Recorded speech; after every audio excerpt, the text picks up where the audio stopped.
വിശുദ്ധ ലൂക്ക എഴുതിയ സുവിശേഷം അധ്യായം 21 വാക്യങ്ങൾ 12 മുതൽ 19 വരെ. ക്ലേശങ്ങളുടെ ആരംഭം. ഇവയ്ക്കെല്ലാം മുമ്പ് അവർ നിങ്ങളെ പിടികൂടുകയും പീഡിപ്പിക്കുകയും ചെയ്യും. അവരുടെ സിനഗോഗുകളിലും കാരാഗൃഹങ്ങളിലും നിങ്ങളെ ഏൽപ്പിച്ചു കൊടുക്കും.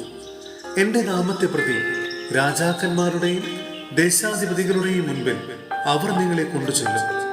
നിങ്ങൾക്ക് ഇത് സാക്ഷ്യം നൽകുന്നതിനുള്ള അവസരമായിരിക്കും. എന്ത് ഉത്തരം പറയണമെന്ന് നേരത്തെ ആലോചിക്കേണ്ടതില്ലെന്ന് മനസ്സിലാക്കിക്കൊള്ളുവിൻ. എന്തെന്നാൽ നിങ്ങളുടെ എതിരാളികളിൽ ആർക്കും ചെറുത്തു നിൽക്കാനോ എതിർക്കാനോ കഴിയാത്ത വാക്ചാതുര്യവും ജ്ഞാനവും നിങ്ങൾക്ക് ഞാൻ നൽകും. മാതാപിതാക്കന്മാർ, സഹോദരർ, ബന്ധുമിത്രങ്ങൾ, സ്നേഹിതർ എന്നിവർ പോലും നിങ്ങളെ ഒറ്റിക്കൊടുക്കും.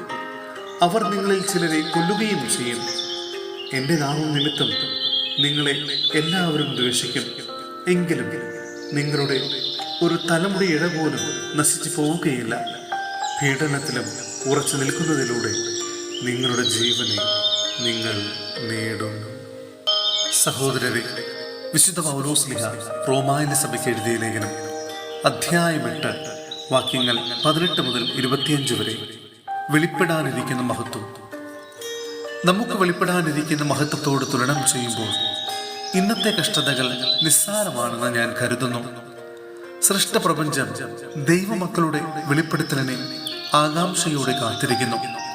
അത് വ്യർത്ഥതയ്ക്ക് അടിമപ്പെട്ടിരിക്കുന്നു. സ്വന്തം ഇഷ്ടത്താലല്ല, പ്രത്യാശ കൊടുത്ത് അതിനെ അധീനമാക്കിയവന്റെ അഭിഷ്ടപ്രകാരം സൃഷ്ടി ജീർണതയുടെ അടിമത്തത്തിൽ നിന്ന് മോചിതമാകുകയും ദൈവമക്കളുടെ സ്വാതന്ത്ര്യം പ്രാപിക്കുകയും ചെയ്യും. സമസ്ത സൃഷ്ടികളും ഒന്നു ചേർന്ന് ഇതുവരെയും ഈറ്റുനോവ് അനുഭവിക്കുകയും നെടുവേർപ്പെടുകയും ചെയ്യുന്നു എന്ന് നമുക്കറിയാം. സൃഷ്ടി മാത്രമല്ല, ആത്മാവിൻ്റെ ആദ്യഫലം ലഭിച്ചിരിക്കുന്ന നാമും നമ്മുടെ ശരീരങ്ങളുടെ വീണ്ടെടുപ്പാകുന്ന പുത്രത്വലബ്ധി പ്രതീക്ഷിച്ചുകൊണ്ട് ആന്തരികമായി വിലപിക്കുന്നു.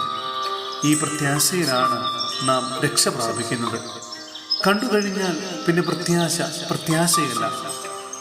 താൻ കാണുന്നതിനെ ഒരുവൻ എന്തിനു പ്രത്യാശിക്കണം? എന്നാൽ കാണാത്തതിനെയാണ് നാം പ്രത്യാശിക്കുന്നതെങ്കിൽ അതിനു വേണ്ടി നാം സ്ഥിരതയോടെ കാത്തിരിക്കും.